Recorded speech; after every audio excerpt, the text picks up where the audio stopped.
नमस्ते छात्र, तुम कैसे हो? अच्छा है ना? ठीक है. കലോത്സവമൊക്കെ കഴിഞ്ഞ് ഇങ്ങനെ സന്തോഷത്തോടൊക്കെ ഇരിക്കുക അല്ലേ?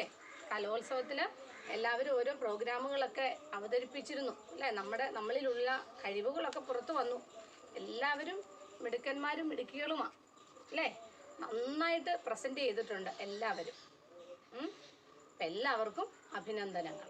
അപ്പം പ്രോഗ്രാം അവതരിപ്പിക്കാത്തവർ നമ്മുടെ പ്രോഗ്രാമുകളൊക്കെ കണ്ടു കാണുമല്ലോ. എല്ലാവരും കണ്ടു കാണും. എല്ലാ കുഞ്ഞുങ്ങളും വളരെ സിൻസിയറായിട്ട് തന്നെ പ്രോഗ്രാമുകളൊക്കെ അവതരിപ്പിച്ചിട്ടുണ്ട് അല്ലേ? നമ്മളിപ്പോൾ വീട്ടിൽ ഇരിക്കുന്ന ഈ സമയത്ത് നമുക്കറിയാം, നമുക്കൊന്നും പുറത്തിറങ്ങാനൊന്നും കഴിയാതെ വീട്ടിനുള്ളിൽ തന്നെ ഇരിക്കേണ്ട ഒരു സിറ്റുവേഷനാണ് നമുക്കിപ്പം. എന്നിരുന്നാലും നമ്മളുടെ കഴിവുകൾ അങ്ങനെ അങ്ങ് വെച്ച് കഴിഞ്ഞാൽ ആ കഴിവ് വികസിക്കുമോ? ഇല്ല. അപ്പം നമ്മൾ അതിനുവേണ്ടി നിങ്ങളുടെ കഴിവുകളെ പുറത്ത് എടുക്കുന്നതിന് വേണ്ടിയിട്ടാണ് നമ്മളിങ്ങനെ ഒരു വെർച്വൽ കലോത്സവം സംഘടിപ്പിച്ചത്. അത് ഈശ്വരൻ്റെ കൃപയാൽ വളരെ ഭംഗിയായിട്ട് തന്നെ എല്ലാവർക്കും നടത്താനായിട്ട് സാധിച്ചു. നമുക്ക് വളരെ പരമായിട്ട് നമുക്ക് പറയാൻ സാധിക്കും. നല്ലൊരു കലാമേള നമ്മൾ അവതരിപ്പിച്ചു അല്ലേ? അപ്പം എല്ലാവരും അവരവരുടെ കഴിവുകൾ അനുസരിച്ചുള്ള പ്രോഗ്രാമുകൾ എല്ലാവരും തന്നെ അവതരിപ്പിച്ചിരുന്നു. അപ്പം ആരും മോശക്കാരൊന്നും അല്ല, എല്ലാവരിലും കഴിവുകളുണ്ട് അല്ലേ? നമ്മൾ പറയും പഠിക്കാൻ അല്ലെങ്കിൽ ബുദ്ധിയില്ലാത്തവരായിട്ട് ആരുമില്ല, കഴിവില്ലാത്തവരായിട്ട് ആരുമില്ല. പഠിക്കാൻ നന്നായിട്ട് പഠിക്കുന്ന കുട്ടികൾ വരയ്ക്കാൻ കഴിവുള്ളവരാണ് അല്ലേ? എന്നാൽ ചില കുട്ടികൾ പാടാൻ കഴിവുള്ളവരാണ്. എന്നാൽ ചിലർ ആർട്ട് വർക്കുകളൊക്കെ ചെയ്യാൻ കഴിവുള്ളവരാണ്. ചിലർ കവിതകൾ എഴുതി അവതരിപ്പിക്കാൻ കഴിവുള്ളവരാണ്. അങ്ങനെ ഒത്തിരി കഴിവുകൾ നമ്മളിലൊക്കെ ഉണ്ട് അല്ലേ? അപ്പോൾ നമ്മൾ തെളിയിക്കുകയും ചെയ്തു. ഇനിയും അവസരങ്ങൾ ഉണ്ടാവും ഓരോ കാര്യങ്ങളിൽ. എല്ലാവരും അവരവരിലുള്ള കഴിവുകൾ പുറത്തെടുക്കുക, അതിനെ വികസിപ്പിക്കുക. ഓക്കെ. അപ്പോൾ അതോടൊപ്പം തന്നെ നന്നായിട്ട് പഠിക്കുകയും ചെയ്യുക. പഠന കാര്യങ്ങളിൽ ഒരു വിമുഖത കാണിക്കരുത്. അടുത്ത മാസം ഇപ്പോൾ എക്സാം വരുന്നുണ്ട്. അതിനു വേണ്ടിയിട്ടെല്ലാം പ്രിപ്പയർ ആവേണ്ടതായിട്ടുണ്ട്. നോട്ടുകളൊക്കെ പെൻഡിങ് ആയിട്ടുള്ളവരൊക്കെ എന്ത് ചെയ്യുക? നോട്ട്സ് എല്ലാം എഴുതുക. ക്ലാസ്സുകളൊക്കെ നന്നായിട്ട് കാണുക. പിന്നെ നന്നായിട്ട് പഠിക്കുക. മിടുക്കന്മാരും മിടുക്കികളും ആവുക. ഒരു 0 വർഷമാക്കി കളയാതെ ഇതിനെ ഇഫക്റ്റീവായിട്ട് പ്രയോജനപ്പെടുത്തി എല്ലാവരും തന്നെ നന്നായിട്ട് അവരവരുടെ പാർട്ട് ചെയ്യുക. പിന്നെ അനുസരണാശീലമുള്ളവരായിരിക്കണം അല്ലേ? നമ്മുടെ മാതാപിതാക്കൾ പറയുന്ന കാര്യങ്ങളൊക്കെ നമ്മൾ അനുസരിക്കണം. അല്ലെങ്കിൽ ഇതിൻ്റെ ബുദ്ധിമുട്ടുകളൊക്കെ നമ്മൾ വലുതാവുമ്പോഴാണ് അറിയുന്നത്. ഇപ്പം നമുക്ക് തോന്നും പറയുന്നത് പലതും നമ്മൾ ചെവിക്കൊള്ളില്ല. ചിലപ്പോൾ അമ്മ മോനെ അങ്ങനെ ചെയ്യരുത്, അല്ലെ മോളെ അങ്ങനെ ചെയ്യരുത് എന്ന് പറയുമ്പോൾ നമുക്ക് ദേഷ്യം വരും. കൂടുതൽ സമയവും TV കണ്ടുകൊണ്ടിരിക്കും. അധിക സമയം TV കാണാതെ ബുക്ക് എടുത്ത് വെച്ച് പഠിക്കുക, അല്ലെങ്കിൽ നീ വേറെ എന്തെങ്കിലും ചെയ്യേ എന്ന് പറയുമ്പോൾ നമുക്ക് സ്വാഭാവികമായിട്ടും അമ്മയോട് ദേഷ്യം തോന്നും അല്ലേ? പക്ഷേ കുറേ നാളുകൾ കഴിയുമ്പോൾ നമ്മളുടെ കണ്ണിനെയും തലച്ചോറിനെയും ഒക്കെ ഇത് ബാധിക്കും. അപ്പോഴാണ് നമുക്ക് മനസ്സിലാവുന്നത് അന്ന് അമ്മ പറഞ്ഞത് അനുസരിക്കേണ്ടതായിരുന്നു, അച്ഛൻ പറഞ്ഞത് അനുസരിക്കേണ്ടതായിരുന്നു എന്നൊക്കെ നമ്മൾ അന്ന് ചിന്തിക്കും. അപ്പം അത് വരാതിരിക്കാൻ വേണ്ടിയിട്ടാണ് അനുഭവ സമ്പത്തുള്ള നമ്മുടെ അച്ഛനും അമ്മയും ഒക്കെ ഓരോ കാര്യങ്ങളും നമുക്ക് പറഞ്ഞു തരുന്നത്. അപ്പം അതുകൊണ്ട് അതെല്ലാവരും ചെവിക്കൊള്ളുക, അനുസരിക്കുക. കേട്ടാൽ മാത്രം മതിയോ? അല്ല, പിന്നെയോ അത് അനുസരിക്കുക, പ്രാവർത്തികമാക്കുക. അപ്പം എല്ലാവരും നന്നായിരിക്കട്ടെ. എല്ലാവരും മിടുക്കന്മാരും മിടുക്കികളുമാവട്ടെ. അപ്പോൾ നമുക്ക് ഇന്നത്തെ ക്ലാസ്സിലേക്ക് കടക്കാം. കഴിഞ്ഞ ക്ലാസ്സുകളിൽ പഠിച്ചതൊക്കെ ഓർമ്മയുണ്ടോ എല്ലാവർക്കും? അപ്പം എല്ലാ ദിവസവും നിങ്ങൾ എഴുതുന്ന നോട്ടുകൾ നന്നായിട്ട് വായിച്ചു നോക്കുക. അതുപോലെ തന്നെ പാഠപുസ്തകങ്ങൾ ഒരു വിട്ടുവീഴ്ചയും കൂടാതെ പാഠപുസ്തകം നന്നായിട്ട് വായിക്കുക. വായനാശീലം ഒരു ദിവസം പോലും മാറ്റി വെക്കരുത്. പത്രം, ന്യൂസ് പേപ്പറുകൾ വായിക്കണം. അങ്ങനെ ചെറിയ ചെറിയ നല്ല ബുക്കുകളൊക്കെ കിട്ടുന്നതൊക്കെ വായിക്കണം. വായന എന്ന് പറയുന്നത് വളരെ ഇമ്പോർട്ടൻ്റ് ആയിട്ടുള്ളൊരു കാര്യമാണ്. നമുക്ക് ഭാവിയിൽ നമുക്കറിയാം, ഇനി വരുന്ന നാളുകൾ നമുക്ക് വളരെ കോംപ്ലിക്കേറ്റഡ് ആയിട്ടുള്ള കോമ്പറ്റീറ്റീവ് ആയിട്ടുള്ള ഒരു വേൾഡിലേക്കാണ് നമ്മൾ പോകുന്നത് അല്ലേ? അപ്പോൾ അതിനകത്ത് ധാരാളം ഇൻ്റർവ്യൂകൾ അങ്ങനെയുള്ള സംഭവങ്ങളൊക്കെ ഉണ്ടാവും. അപ്പോൾ അതിലൊക്കെ നമുക്ക് മികവ് തെളിയിക്കണമെങ്കിൽ, മികവ് കാഴ്ചവെക്കണമെങ്കിൽ നമ്മൾ എന്ത് ചെയ്യണം? വായന ഒരു ശീലമാക്കിയേ മതിയാവും. പല ബുക്കുകൾ വായിക്കുക, ആ ബുക്ക് എഴുതിയ ഓതേഴ്സ് ആരൊക്കെയാണെന്ന് മനസ്സിലാക്കി വെക്കുക. അതിലൂടെ നമുക്ക് ധാരാളം ദിവസവും പത്രവായന ശീലമാക്കുക. അങ്ങനെ നമ്മളൊരു 3-4 ദിവസം അടുപ്പിച്ച്, ചിലപ്പോൾ അച്ഛനും അമ്മയും നിർബന്ധിച്ചായിരിക്കും പത്രം വായിക്കുന്നത്. പക്ഷേ 4-മത്തെ ദിവസം നമ്മൾ എന്ത് ചെയ്യും? തനിയെ പത്രം എടുത്ത് വായിക്കും. രാവിലെ ആ പത്രം വായിച്ചില്ലെങ്കിൽ നമുക്ക് എന്തോ ഒരു ബുദ്ധിമുട്ട് അനുഭവപ്പെടുന്നത് പോലെ നമുക്ക് തോന്നും. ഇപ്പോൾ പലർക്കും അത് അനുഭവം ഉണ്ടാവും അല്ലേ? സ്ഥിരം ചെയ്യുന്നവർക്ക് ഒരു ദിവസം പത്രം വന്നില്ലെങ്കിൽ ഭയങ്കര ഒരു ഇറിറ്റേഷൻ ഉണ്ടാവും. അത് വായിക്കണം എന്നുള്ള ഒരു ടെൻഡൻസി നമ്മളിൽ ഉണ്ടാവും അല്ലേ? അതാണ് നമ്മുടെ ശീലം എന്ന് പറയുന്നത്. അപ്പോൾ എല്ലാവരും നല്ല കുട്ടികളായിരിക്കുക. അപ്പോൾ നമുക്ക് ഇന്നത്തെ ക്ലാസ്സിലേക്ക് കടക്കാം. ओके। अरे बच्चे, चित्र में देखिए, ये कौन है? बता सकता है कौन है? ये है पीटी उषा। पीटी उषा कौन है?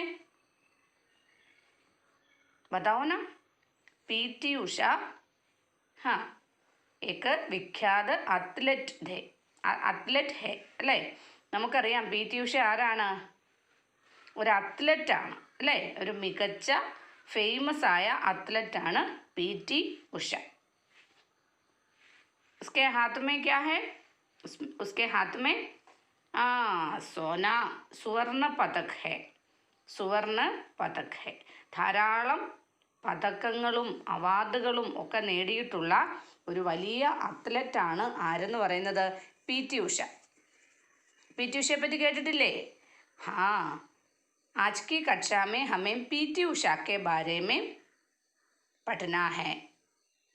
पी टी उषा, आओ जरा इन्हें से कुछ जाना है. पाठ 8, उड़न परी पी टी उषा.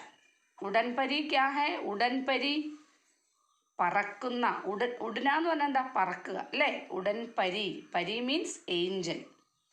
പറക്കുന്ന ഏഞ്ചൽ എന്നാണ്, ഫ്ലൈയിങ് ഏഞ്ചൽ എന്നാണ് പി ടി ഉഷയെ വിശേഷിപ്പിച്ചിരിക്കുന്നത്. എന്താണ്? Flying Angel.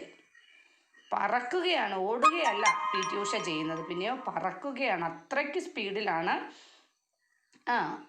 സ്പീഡിൽ ഓടി പതക്കങ്ങളും അതുപോലെ അവാർഡുകളും ഒക്കെ നേടിയിട്ടുള്ള വലിയൊരു താരം തന്നെയാണ്, ഒരു കായിക താരം തന്നെയാണ് പി ടി ഉഷ. ആപ്കോ കിസ്കി കഹാനിയാം സുനിന സബ്സെ അച്ഛാ ലഗ്താ ഹെ? നിങ്ങൾക്ക് ആരുടെ കഥകൾ കേൾക്കുന്നതാണ് വളരെ ഇഷ്ടം? ആപ്കോ കോൺസാ ഖേൽ ബഹുത് പസന്ത് ഹെ? നിങ്ങൾക്ക് എന്ത് കളിയാണ് ഏറ്റവും ഇഷ്ടപ്പെട്ടത്? എന്ത് വിനോദമാണ്? അപ്പോൾ നമ്മളോട് ഇങ്ങനെ ചോദിച്ചു കഴിഞ്ഞാൽ ഓരോരുത്തർക്കും ഓരോ അഭിപ്രായമായിരിക്കും അല്ലേ? എനിക്ക് ഫുട്ബോളിനോടാണ് താല്പര്യമെങ്കിൽ നിങ്ങളിൽ ഓരോരുത്തർക്കും ക്രിക്കറ്റിനോടാവാം, ടെന്നീസിനോടാവാം അല്ലേ? അല്ലെങ്കിൽ അത്ലറ്റിക്സിനോടാവാം. അങ്ങനെ പല കായിക വിനോദങ്ങൾ ഇഷ്ടപ്പെടുന്നവരുണ്ട്, കായിക കളികൾ ഇഷ്ടപ്പെടുന്നവരുണ്ട്. കിസ്സെ കഹാനിയാം സുനന ഹം സഭി കോ അച്ഛാ ലഗ്താ ഹൈ. इनसे हमारी कल्पना शक्ति का विकास, मनोरंजन और ज्ञान में वृद्धि होती है. प्राचीन काल में तो शिक्षा का माध्यम ही किस्से कहानियाँ हुआ करती थी. गुरुकुल में आचार्य किस्से कहानियाँ सुनाकर जीवनोपयोगी शिक्षा प्रदान करते थे. किस्से कहानियाँ सुनना हम सभी को अच्छा लगता है അല്ലേ? കിസ്സെ കഹാനിയാം. എന്താണ് ഈ കിസ്സെ കഹാനിയാം എന്ന് പറഞ്ഞു കഴിഞ്ഞാൽ? നമുക്കറിയാം, നമ്മുടെ ഉള്ള മുത്തശ്ശനും മുത്തശ്ശിയും ഒക്കെ നമുക്ക് സാങ്കല്പിക കഥകളൊക്കെ പറഞ്ഞു തരും അല്ലേ? അങ്ങനെയുള്ള അല്ലെങ്കിൽ വീര ജവാന്മാരുടെ അങ്ങനെയുള്ള നമുക്ക് ഇൻഫ്ലുവൻസ്ഡ് ആയിട്ടുള്ള സാങ്കല്പിക കഥകളൊക്കെ നമുക്ക് പറഞ്ഞു തരും. അങ്ങനെയുള്ള കഥകൾക്കാണ് കിസ്സെ കഹാനി എന്ന് പറയുന്നത്. അപ്പോൾ അങ്ങനെയുള്ള കഥകൾ ചിലപ്പോൾ ജീവചരിത്രം തന്നെ ഓരോരുത്തരുടെയും, മഹാത്മാഗാന്ധിയുടെ അല്ലെ സുഭാഷ് ചന്ദ്രബോസിൻ്റെ അങ്ങനെയുള്ള പ്രധാനപ്പെട്ട ആളുകളുടെ ജീവചരിത്രങ്ങൾ നമുക്ക് പറഞ്ഞു തരും അല്ലേ? ഇങ്ങനെയൊക്കെ കഥകൾ കേൾക്കുന്നത് നമുക്കെല്ലാവർക്കും തന്നെ ഇഷ്ടമുള്ള കാര്യമാണ്. ഇൻസെ ഹമാരി കൽപ്പനാ ശക്തി കാ Vikas, Manoranjan our Gyan ma'am Vriddhi ഹോത്തി he.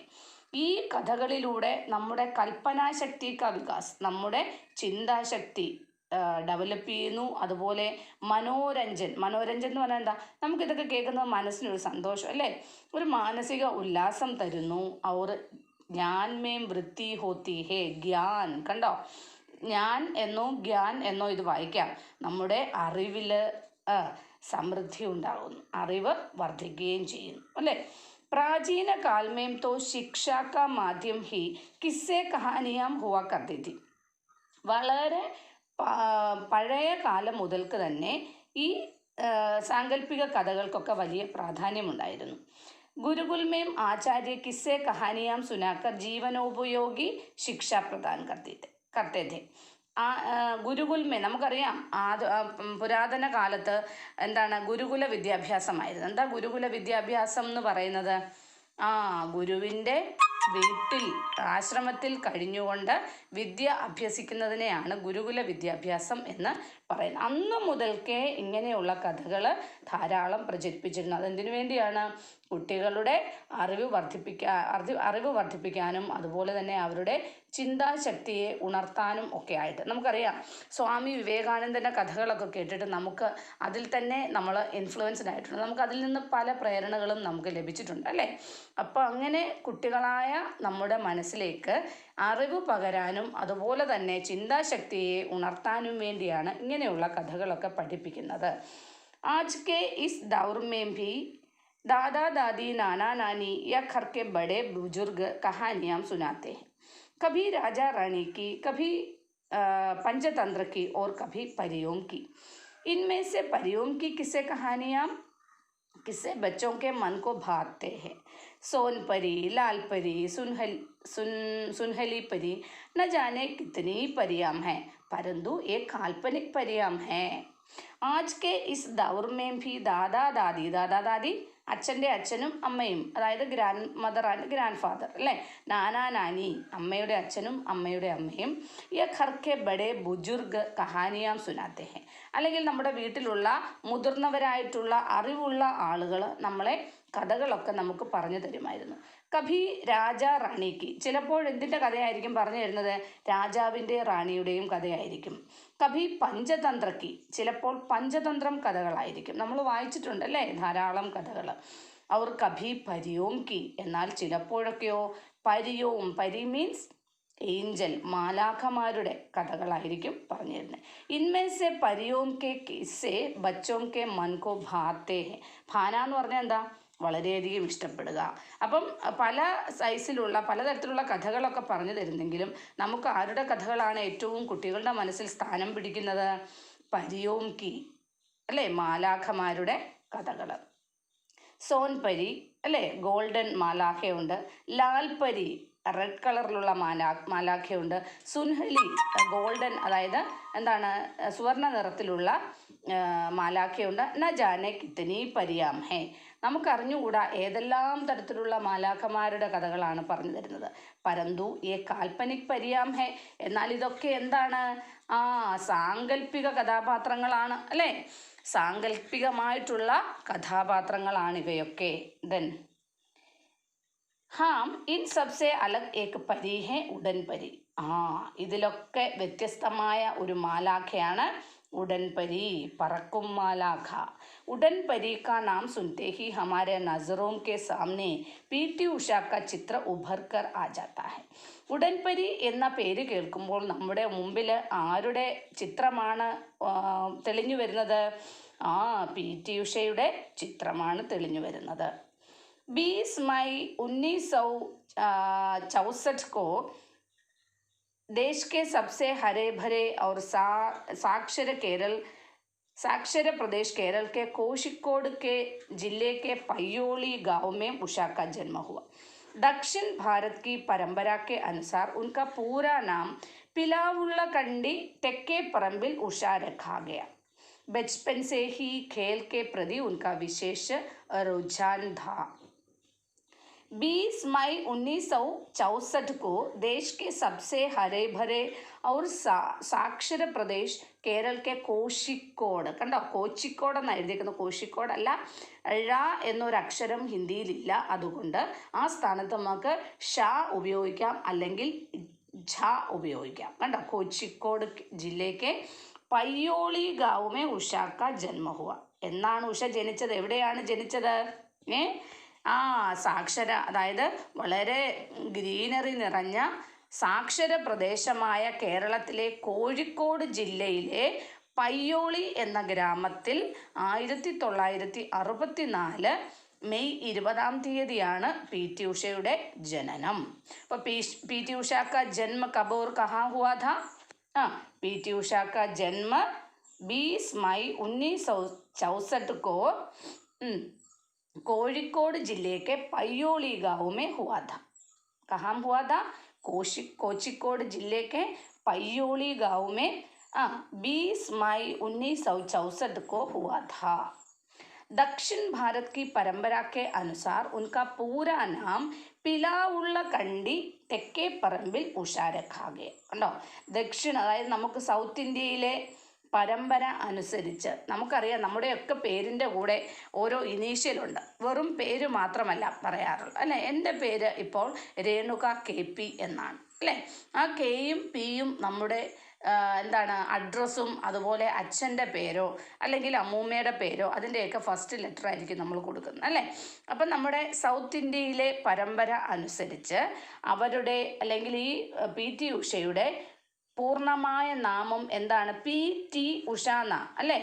P എന്നുള്ളത് പിലാവുള്ള കണ്ടി, പിന്നെ ടി എന്നുള്ളത് തെക്കേ പറമ്പിൽ. കണ്ടോ, തെക്കേ പറമ്പിൽ, അങ്ങനെയാണ് ഉഷ. പി ടി ഉഷ എന്ന് ഷോർട്ട് ചെയ്ത് വിളിക്കുന്നത്. അപ്പം പി ടി ഉഷ का पूरा नाम क्या था? पिलाउल्ला कंडी तेके परम्बिल उषा. बचपन से ही खेल के प्रति उनका शिक्षा रुझान था. उनका विशेष रुझान था. വളരെ ചെറുപ്രായത്തിൽ തന്നെ അവർക്ക് അല്ലെങ്കിൽ ഈ പി ടി ഉഷയ്ക്ക് കളിയോടുള്ള വളരെയധികം വലിയ ഒരു വളരെ ചെറുപ്പം മുതലേ പി ടി ഉഷയ്ക്ക് കളിയോട് വളരെ ഒരു പ്രത്യേക ടേസ്റ്റ് തന്നെ ആയിരുന്നു. കളികളോടൊരു കമ്പം പി ടി ഉഷയ്ക്ക് ഉണ്ടായിരുന്നു. देखिए इसकी बाकी भाग. वर्ष 1976 में केरल राज्य सरकार ने महिलाओं के लिए एक खेल विद्यालय की शुरुआत की, जिसमें उषा को अपने जिले का प्रतिनिधि चुना गया. वर्ष 1979 में पीटी उषा ने राष्ट्रीय विद्यालयी खेलों में भाग लिया. पीटी उषा को सर्वाधिक सहयोग अपने प्रशिक्षक OM नंबियार का मिला. उनके मार्गदर्शन में उषा ने राष्ट्रीय और अंतर्राष्ट्रीय स्तर पर महत्वपूर्ण उपलब्धियां हासिल की. उषा दक्षिण रेलवे में अधिकारी के पद पर कार्यरत रही है. देखिए वर्ष 1976 में केरल राज्य सरकार के महिलाओं के लिए एक खेल विद्यालय की शुरुआत की. 1976 കേരള ഗവൺമെൻറ് സ്ത്രീകൾക്ക് വേണ്ടി, പെൺകുട്ടികൾക്ക് വേണ്ടി ഒരു ഖേൽ വിദ്യാലയ, സ്കൂൾ ഓഫ് ഗെയിം എന്ന ഒരു വിദ്യാലയം ആരംഭിച്ചു. ജിസ്മേം ഉഷാക്കോ അപ്പനെ ജില്ലാക്ക പ്രതിനിധി ചുനാഗയ. അപ്പം തങ്ങളുടെ ജില്ലയുടെ പ്രതിനിധിയായിട്ട്, കോഴിക്കോട് ജില്ലയുടെ പ്രതിനിധിയായിട്ട് അന്ന് ആ സ്കൂളിലേക്ക് ആരെയാണ് ചേർക്കപ്പെട്ടത്? P T ഉഷയെയാണ് ചേർക്കപ്പെട്ടത്. എന്നാണ് സ്കൂൾ ഓഫ് ഗെയിം തുടങ്ങിയത്? 1976, 1976. वर्ष 1979 में, കണ്ടോ 1979 എന്താ ഹിന്ദി പറയാ? 1979. ഇത് 1976. 1979 में पीटी उषा ने राष्ट्रीय विद्यालयी खेलों में भाग लिया. അതായത് 1976 സ്കൂൾ ഓഫ് ഗെയിം തുടങ്ങിയത്. 1979 പി ടി ഉഷ രാഷ്ട്രീയ വിദ്യാലയി ഖേലോമേ, അതായത് നാഷണൽ ഒളിമ്പിക്സിൽ ഭാഗം ആയി, പങ്കെടുക്കാൻ അവർക്ക് കഴിഞ്ഞു. പി ടി ഉഷാക്കോ സർവാധിക സഹयोग अपने प्रशिक्षक OM നമ്പ്യാർ കാ മില. കണ്ടോ, ആ പി ടി ഉഷയ്ക്ക് എല്ലാ കാര്യത്തിലും ഒരു ഗൈഡൻസ് ലഭിച്ചത് ആരിൽ നിന്നാണ്? തൻ്റെ പ്രശിക്ഷകാരാണ് ട്രെയിനർ, തൻ്റെ പരിശീലകനായ OM നമ്പ്യാരിൽ നിന്നാണ്. അതെ, അവർക്ക് പി ടി ഉഷയ്ക്ക് കൂടുതൽ പ്രശിക്ഷണം ലഭിച്ചത്, കൂടുതൽ ട്രെയിനിങ്, അവർക്ക് കൂടുതൽ അവരുടെ എല്ലാ കാര്യങ്ങൾക്കും സപ്പോർട്ടീവായിട്ട് നിന്നത് അവരുടെ പ്രശിക്ഷകനായ അല്ലെങ്കിൽ ട്രെയിനറായ OM നമ്പ്യാർ ആയിരുന്നു.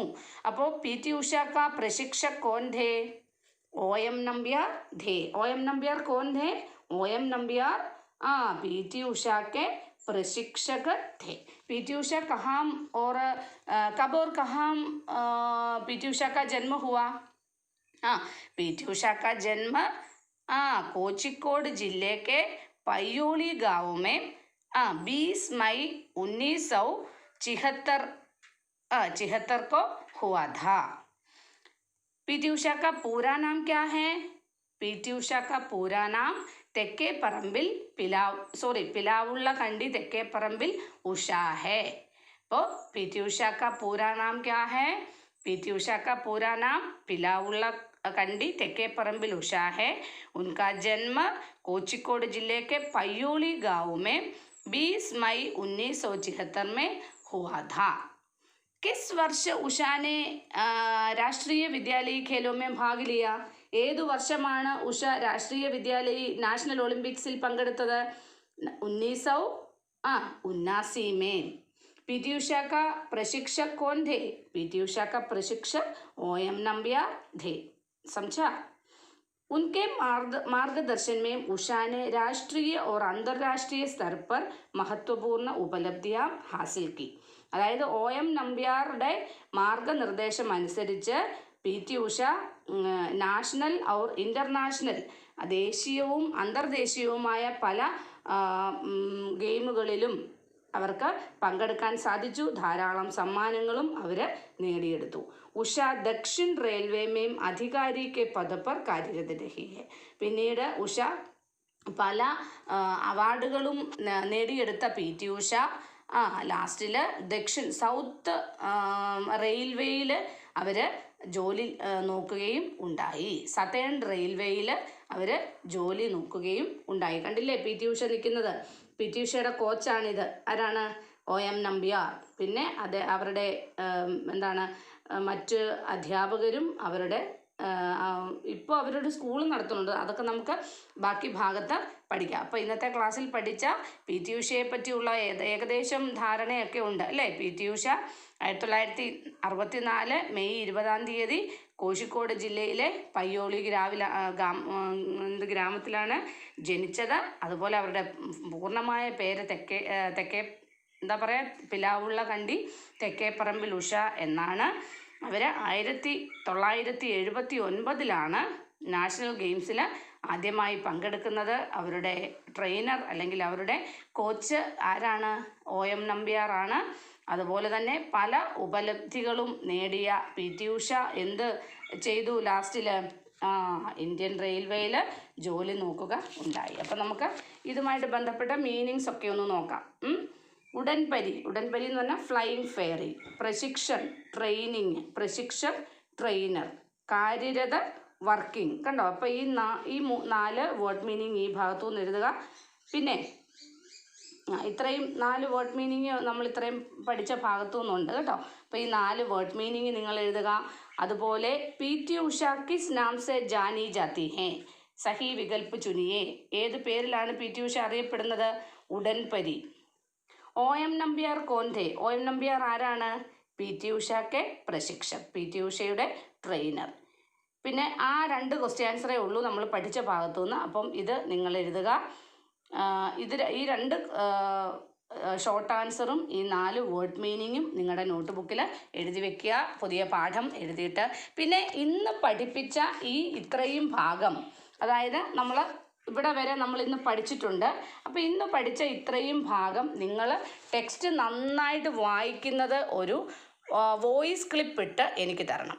ഓഡിയോ ക്ലിപ്പ് എടുക്കുക. അതായത് നിങ്ങൾ ടെക്സ്റ്റ് വായിക്കുന്നത് ഒരു ഓഡിയോ പിടിച്ചിട്ട് അതെനിക്ക് അയച്ചു തരണം. അത് നിർബന്ധമായിട്ടും എല്ലാവരും ചെയ്തേ പറ്റുകയുള്ളൂ. ഞാൻ അല്ലെങ്കിൽ ഓരോരുത്തരെയും വിളിക്കുന്നുണ്ടാവും. നന്നായിട്ട് ടെക്സ്റ്റ് വായിക്കുന്നതിൻ്റെ ഓഡിയോ ഈ ക്ലാസ് കഴിഞ്ഞാലുടൻ എനിക്ക് അയച്ചു തരണം. ഓക്കെ, അപ്പോൾ നമുക്ക് ഇന്നത്തെ ക്ലാസ് ഇവിടെ അവസാനിപ്പിക്കാം. PT ഉഷയുടെ ബാക്കി കാര്യങ്ങളൊക്കെ നമുക്ക് അടുത്ത ക്ലാസ്സിൽ പഠിക്കാം. ഓക്കെ, സബ്കോ ധന്യവാദ്.